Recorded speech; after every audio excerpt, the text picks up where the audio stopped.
Good morning students, class 9th chapter number 5 आज हम start करें। चैप्टर नंबर 4 आपका लास्ट वीडियो में कंप्लीट हो गया था।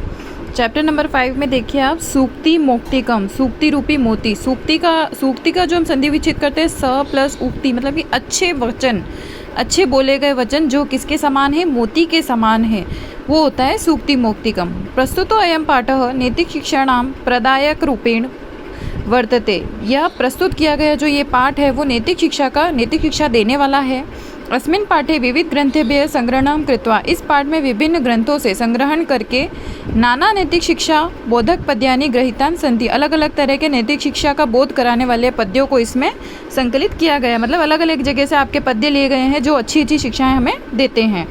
अत्र सदाचरणस्य महिमा प्रियवाण्या आवश्यकता, यहाँ पर अच्छा सदाचरण मतलब अच्छा आचरण करने की महिमा, प्रियवाणी की आवश्यकता, परोपकारिणाम स्वभाव अर्थात परोपकारी व्यक्ति जो होते हैं उनके स्वभाव, गुणार्जन से प्रेरणा, गुण कैसे अर्जन किए जाते हैं, कैसे कमाए जाते हैं उसकी प्रेरणा, मित्रता या स्वरूपम, मित्रता का स्वरूप, श्रेष्ठ संगति प्रशंसा, अच्छी प्रशंसा, अगर हम अच्छी संगति रखते हैं तो उसकी प्रशंसाएं बताई गई है।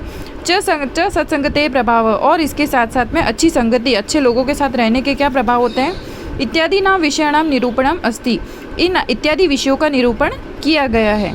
संस्कृत साहित्य नीति ग्रंथा नाम, संस्कृत साहित्य में नीति ग्रंथ की समृद्ध परंपरा दृश्यते, समृद्ध परंपरा मतलब बहुत ही बड़ी परंपरा, बहुत ही विशाल परंपरा इसमें दिखाई देती है।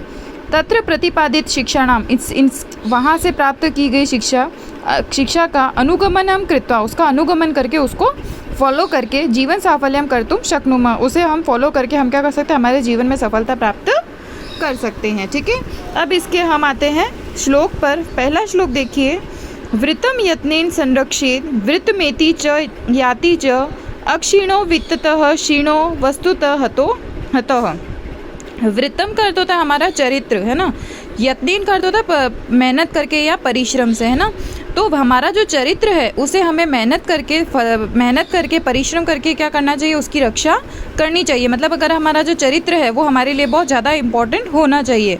वित्तमेति न ज्याति च, उसके समान हमें पैसा जो होता है उसे उसकी वैल्यू इतनी नहीं करनी चाहिए जितना हमें अपने चरित्र की, हमारे कैरेक्टर की वैल्यू करनी चाहिए, क्योंकि हमारा कैरेक्टर पैसे से ज़्यादा इम्पॉर्टेंट होता है। उसका अब आपको रीज़न बताया नीचे वाली लाइन में देखिए, अक्षीणो वित्ततः क्षीणो वृत्तस्तु हतोऽतः। पैसा जो होता है धीरे धीरे कम हो जाता है अगर, तो हमारा जीवन जो है वो नष्ट नहीं होता है। लेकिन अगर हमारा चरित्र धीरे धीरे समाप्त हो जाता है या नष्ट हो जाता है, मतलब हम अगर किसी बुरे व्यक्ति की संगति में आ जाते हैं तो क्या होता है, हम क्षीण होते हुए समाप्त हो जाते हैं। मतलब कि हमारा जो जीवन का अस्तित्व है वो बिल्कुल समाप्त हो जाता है। वापस देख लीजिए एक बार, हमें हमारे चरित्र की परिश्रम से रक्षा करनी चाहिए। वित्त की रक्षा उसके समान नहीं करनी चाहिए, मतलब हमें हमारे चरित्र को ज़्यादा इम्पोर्टेंस देनी चाहिए। वित्त जो है, पैसा जो है वो धीरे धीरे समाप्त हो जाता है, लेकिन जो हमारा चरित्र है वो समाप्त होने वाला नहीं होता है। ओके, श्रूयताम धर्म सर्वस्वम श्रूयताम चेवा धारिताम आत्मनः प्रतिकूलानि परेशान न समाचरे। श्रूयताम धर्म सर्वस्वम, हमें हम सभी धर्मों के बारे में सब कुछ सुनना चाहिए। ठीक है, श्रुत्वाम चेवा धारिताम, और सुनने के बाद में जो हमें अच्छा लगता है किसी धर्म के बारे में हमें वो ही धारण करना चाहिए। आत्मनम प्रतिकूलानि, जो हमारे लिए प्रतिकूल है, जो हमें लगता है कि कोई हमारे साथ ऐसा आचरण न करे, परेशान न समाचरित, ऐसा ही आचरण हमें दूसरों के साथ नहीं करना चाहिए। ठीक है, मतलब सभी धर्मों के जो वचन है वो हमें सुनने चाहिए और उन्हें सुनकर धारण करना चाहिए, और हमें वैसा आचरण दूसरों के साथ नहीं करना चाहिए जो हमारे लिए भी प्रतिकूल है। ओके, नेक्स्ट थर्ड वाले पर आ जाइए।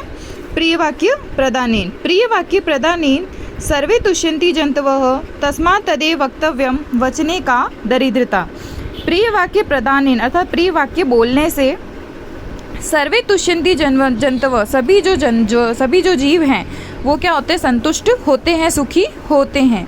तस्मात् तदेव वक्तव्यम, तो फिर उन्हें बोलने में वचने का दरिद्रता, तो फिर उन्हें बोलने में हमें दरिद्रता या कंजूसी नहीं करनी चाहिए। अर्थात प्रिय वाक्य बोलने से जब सभी संतुष्ट होते हैं, सभी सुखी होते हैं, तो हमें वैसे वचन बोलने में कंजूसी नहीं करनी चाहिए। नेक्स्ट आ जाइए आप, पिबन्ति नद्यः स्वयमेव नाम्भः, नदियाँ जो है वो स्वयं अपना जल नहीं पीती हैं। स्वयं न खादन्ति फलानि वृक्षाः, फल जो वृक्ष होते हैं वो अपना फल स्वयं नहीं खाते हैं। नादंती सस्य खलु वारिवाह परोपकाराय सतां विभूतिव। वारिवाह अर्थात जो बादल होते हैं वो फसलें नहीं खाते, अर्थात बादलों से जो वर्षा होती है उससे क्या होती है, फसलें उगती है। तो जो फसलें होती है वो बादल नहीं खाते, कौन खाता है, हम लोग ही खाते हैं। तो इसके बारे में कहा गया है कि परोपकाराय सतां विभूतिया, परोपकारी व्यक्ति जो होते हैं, सज्जन व्यक्ति जो होते हैं, उनकी जो संपत्ति होती है वो परोपकार के लिए ही होती है। ठीक है, क्लियर। नेक्स्ट, गुणेष्वेव हि कर्तव्यः प्रयत्नः सदैव सदा गुणयुक्तो दरिद्रोऽपि नेश्वरैरर गुणैः समः। गुणेष्वणेव ही कर्तव्यः प्रयत्नः पुरुषे सदा। हमें हमेशा गुण वाले जो व्यक्ति है उनके साथ ही उनकी संगति ही करनी चाहिए, अर्थात हमें ऐसे पुरुषों के साथ में ही रहना चाहिए जो गुणवान है। ठीक है, गुण। नेक्स्ट लाइन देखिए, गुण युक्त तो दरिद्रोपि, अगर गुणवान व्यक्ति दरिद्र भी है मतलब गरीब भी है तो भी हमें उसी की संगति करनी चाहिए क्योंकि उसमें गुण है।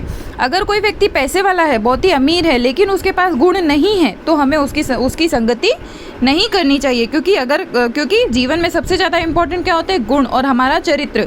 अगर हमारा चरित्र है उसमें गुण होंगे तो सभी हमें पूछेंगे, हमारी वैल्यू होगी। तो इसलिए इसमें कहा गया है कि हमें दरिद्र व्यक्ति हो चाहे वो, लेकिन वो गुण युक्त हो तो हमें उसकी संगति करनी चाहिए, ना कि अगर कोई अमीर व्यक्ति है और उसके पास में गुण नहीं है तो हमें उसके साथ में उसकी संगति नहीं करनी चाहिए। ठीक है, नेक्स्ट देखिए, आरंभ गुर्वी शयिनी क्रमेण लघ्वी पुरा वृद्धिमती च पश्चात दिनस्य पूर्वार्ध परार्ध भिन्ना छायेव मैत्री खल सज्जनाम। इसमें दोनों तरह के लोगों, एक तो सज्जन और एक दुर्जन, उन दोनों के साथ में मित्रता करने के बारे में बताया गया है कि कैसे हमें उनकी मित्रता किस तरह से हमारे लिए लाभप्रद होती है और हानिकारक होती है। आरंभर गुर्वी शयिनी क्रमेण, पहले हम बात करते हैं सज्जन व्यक्तियों की। सज्जन व्यक्ति की जो हम संगति करते हैं, शयनी क्रमेण, जो धीरे धीरे जो हमारे लिए क्या होती है, पहले तो बहुत ही छोटी लगती है हमें, मतलब वो अच्छी नहीं लगती, क्योंकि वो क्या करते हैं, सज्जन व्यक्ति जो होते हैं बिल्कुल सही बात करते हैं, तो हमें हमारे अवगुण, हमारे दोषों से भी अवगत कराते हैं। तो हमें पहले क्या करती है, उनकी संगति बिल्कुल भी अच्छी नहीं लगती, क्योंकि वो हमारे दोषों को बताते हैं। लेकिन धीरे धीरे जब हम हमारे जीवन में सफल होने लगते हैं तो हमें उनकी संगति बहुत ही अच्छी लगती है। उसी तरह से जो दुर्जन व्यक्ति जो होते हैं उनकी जो संगति होती है वो हमें पहले बहुत ही अच्छी लगती है, मतलब कि पहले बहुत ही बड़ी, बहुत अच्छी लगती है, लेकिन बाद में क्या होती है, धीरे धीरे वो कम होती जाती है, बहुत ही। और कम कैसे होती जाती है, जैसे कि आपका कोई मित्र है, बहुत ही आपके लिए बहुत ही प्रिय है, आपको वो पहले बहुत अच्छी अच्छी बातें करता है, लेकिन उसके साथ साथ में उसने आपको क्या कर दी, कोई बुरी आदत सिखा दी, जैसे सिगरेट पीना सिखा दिया। तो क्या होगा, पहले तो वो आपको बहुत अच्छा लगेगा क्योंकि आपका शौक पूरे हो रहे हैं, लेकिन जब क्या होगा, बाद में जब उससे आपको नुकसान होने लगेगा, आपके शरीर उससे कमज़ोर होने लगेगा, तो फिर उससे क्या होगा, हमें वो जो संगति का होगा उसका पछतावा होने लगेगा कि हमने उसके साथ ऐसी संगति क्यों की। तो इसलिए इसमें कहा गया है कि जो सज्जनों की और दुर्जनों की जो संगति होती है, वो मित्रता होती है, वो किस तरह की होती है। जो सज्जनों की होती है वो दीन के समान होती है, जो पहले हमें क्या लगती है, पहले मतलब कि इसमें परछाई के बारे में बताया गया, परछाई क्या होती है, पहले छोटी होती है और धीरे धीरे क्या होती है, बड़ी होती जाती है। उसी तरह से बताया गया है कि सज्जन व्यक्ति की जो हमारी मित्रता है वो पहले हमें बुरी लगती है, लेकिन बाद में हमारे लिए बहुत ही सुखदायक होती है। ठीक है, नेक्स्ट आ जाइए, यत्रापि कुत्रापि गता भवेयु हर्षा मही मंडनाय हानिस्तु तेषां ही सरोवराणां येषां मराले सह विप्रयोगः। हंसों के बारे में बताया गया है कि जहाँ भी कहीं भी गता भवेयु, पृथ्वी पर जहाँ कहीं भी हंस जाता है तो हंस क्या करता है, वो तो सरोवर की जिस तालाब में वो रहता है उसकी शोभा बढ़ाते हैं। अगर हम कोई सिंपल तालाब देखते तो हमें इतना अच्छा नहीं लगता है, उतना अच्छा तब लगता है जब उस पर कोई हंस बैठा हो, वाइट कलर का इधर उधर उड़ रहा हो, तो वो उसकी शोभा बढ़ जाती है। तो इसमें बताया गया है कि जहाँ कहीं भी हंस जाता है पृथ्वी पर, हानिस्तु तेषां ही सरोवराणाम यशा मंगले सह विप्रयोगः। हानि तो सरोवर की ही होती है जहाँ से वो हंस गया है, अर्थात हमें अच्छे लोगों के साथ ही, अच्छे विचार वाले व्यक्तियों के साथ ही मित्रता करनी चाहिए, उनके साथ मित्रता नहीं तोड़नी चाहिए। इसमें इन द एंड कवि जो आप इसका लेखक है वो यही कहना चाह रहे हैं कि जिस तरह से हंस के सरोवर से तालाब में से चले जाने पर सरोवर की ही हानि होती है, उसी तरह से सज्जन व्यक्तियों की हमारे जीवन में से चले जाने पर हानि उनकी नहीं होती है, हमारी ही होती है। ठीक है, नेक्स्ट देखिए, गुणा गुणगेषु गुणा भवन्ति ते निर्गुणम प्राप्य भवन्ति दोषा।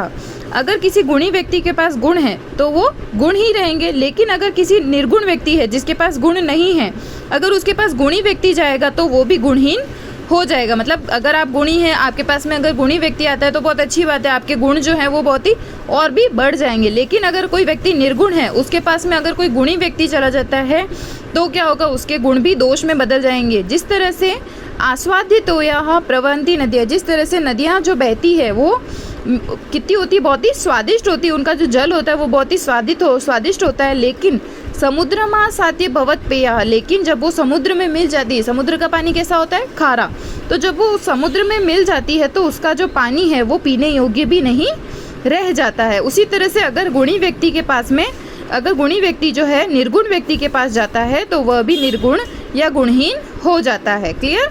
Chapter is over now. Next जो वीडियो मैं आपको सेंड करूंगी उसमें मैं आपको इसके क्वेश्चन आंसर सेंड करूंगी।